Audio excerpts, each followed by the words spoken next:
a remuneração do FGTS irá mudar, e isso trará impactos para o mercado imobiliário. E se você pretende adquirir um imóvel nos próximos meses ou anos, deve ficar até o final desse vídeo para entender melhor os impactos dessa medida.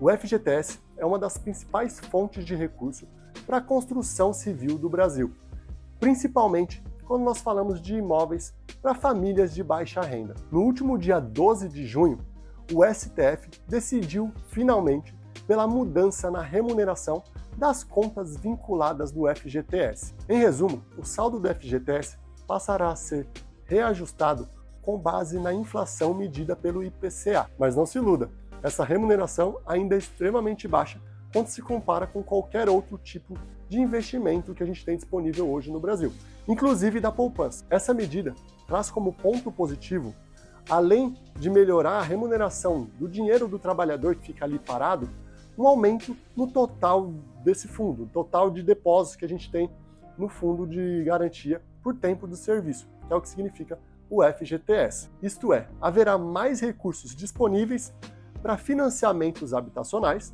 mas também para obras de saneamento e de infraestrutura por todo o Brasil. Mas como tudo na vida, existe um lado bom, que é isso que eu acabei de falar, e um lado não tão bom assim, que é o que eu vou dizer assim que você deixar sua curtida aqui embaixo nesse vídeo e se inscrever no canal para ajudar com que a gente continue crescendo e trazendo esses conteúdos todas as semanas para você. O outro lado dessa medida é que a elevação no custo do capital pode fazer com que as taxas de juros do financiamento habitacional também subam. Mas calma, eu vou explicar isso para você.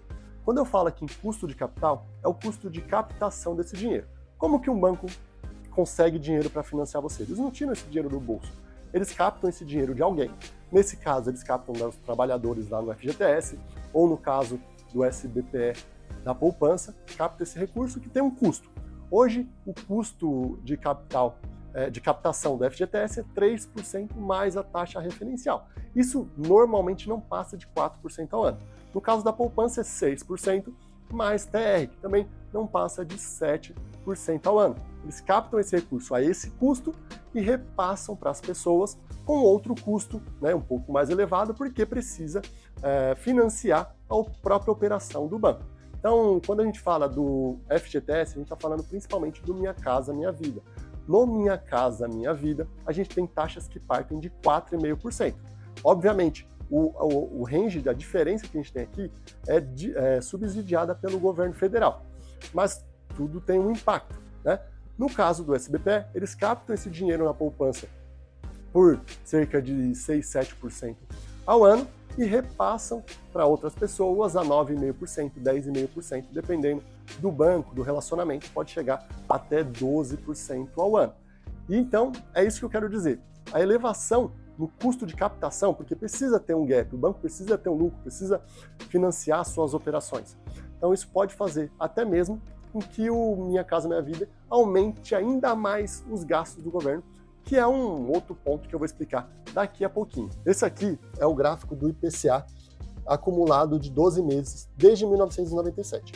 Eu peguei de 97 aqui só para a gente ter uma ideia do que acontece, de como a política pode impactar na inflação do Brasil e, como eu disse, isso vai trazer impactos para a remuneração do FGTS e, consequentemente, pode trazer impactos para o custo do financiamento, né, para as taxas de juros do financiamento habitacional. Então aqui a gente está falando de uma taxa de juros que estava abaixo de 10% ao ano em 97, com os benefícios do Plano Real.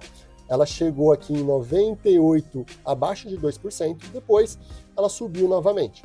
Então ela ficou aqui num patamar de controle cerca de 8, 6%, até 2002, quando teve uma grande mudança na política econômica. Nós víamos ali do FHC, que tinha uma política econômica já conhecida, então o Lula, que era uma pessoa completamente desconhecida da política e do mercado. Então a gente teve um aumento muito grande na inflação do Brasil, que chegou a quase 18% ao ano entre 2002 e 2003. Depois, né, já ficou sabendo o que ia acontecer, o mercado já se acostumou com a política econômica daquele governo e seguiu-se aqui nos anos subsequentes uma taxa de inflação mais controlada aqui, em torno de 6, 4% na média, em alguns anos passando um pouquinho. Só que entre 2014 e 2015 nós tivemos uma profunda crise econômica, uma profunda recessão no Brasil, em decorrência de problemas políticos que nós tínhamos lá naquela época, que acabou se normalizando depois de 2016, quando nós tivemos o impeachment da presidente daquela época, e as contas públicas passaram a ser melhor geridas. Então a gente teve um controle na taxa de inflação aqui, que ó, a gente teve um período historicamente muito longo de taxa de juros, em média, abaixo de 4% ao ano. Isso voltou a subir novamente na pandemia, por impactos que eu já falei até em vídeos anteriores, tudo que aconteceu na pandemia que gerou esse aumento na inflação. Depois, nós tivemos uma queda na inflação ali já em 2022, 2023 principalmente, e entrou certo controle aqui, e hoje ela está num patamar aqui próximo de 4%, um pouquinho abaixo. Até aí, nada muda. Por quê? A inflação está controlada, né, certo nível de controle, ali em torno de 3,5%, 4%.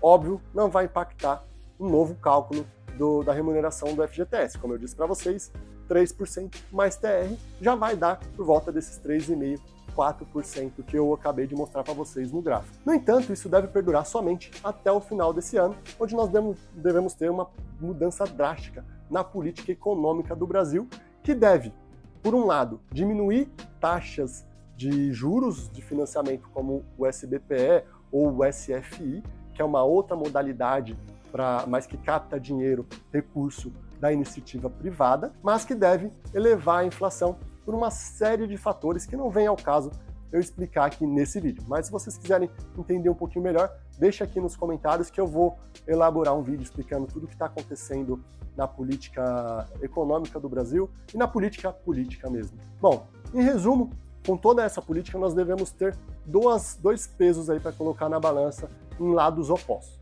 Primeiro, um aumento nos recursos.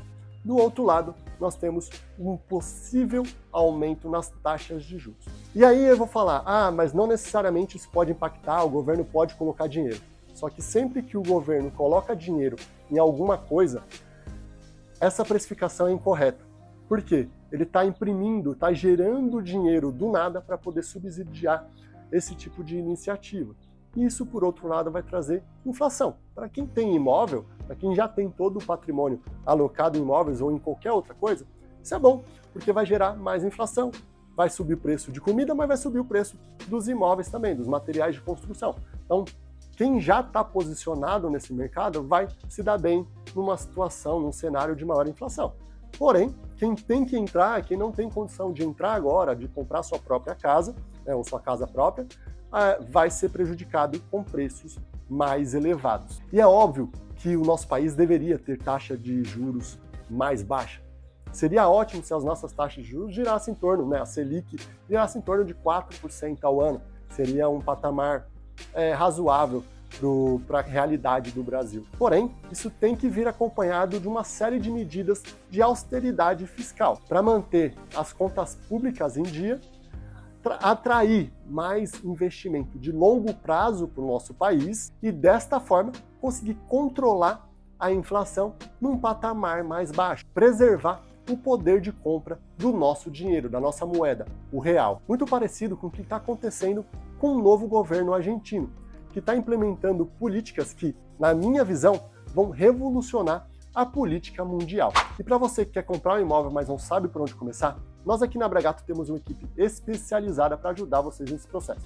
Desde o planejamento anterior a essa compra, passando pela análise aprofundada do imóvel, até orientações extremamente importantes para que você consiga o financiamento habitacional lá na frente, incluindo também imóveis de leilão, aquisição de terreno em construção e várias outras modalidades que envolvem o mercado imobiliário. Lembrando, é claro, que nosso trabalho é totalmente independente, uma vez que nós não fazemos parte desse ecossistema tradicional que envolve o mercado imobiliário. Para conhecer mais sobre o nosso trabalho, fale com a gente através dos contatos que estão na descrição desse vídeo. E se você tem alguma dúvida ou quer deixar a sua opinião acerca do que eu disse aqui ou sobre tudo o que está acontecendo, deixa ela aqui nos comentários desse vídeo. Vou ter um grande prazer em respondê-los. Bom, era isso que eu queria trazer para vocês no vídeo de hoje. Se vocês ainda não são inscritos, façam isso agora, deixem sua curtida e compartilhem esse vídeo para que a gente possa ajudar o máximo de pessoas possível. Muito obrigado e até o próximo vídeo.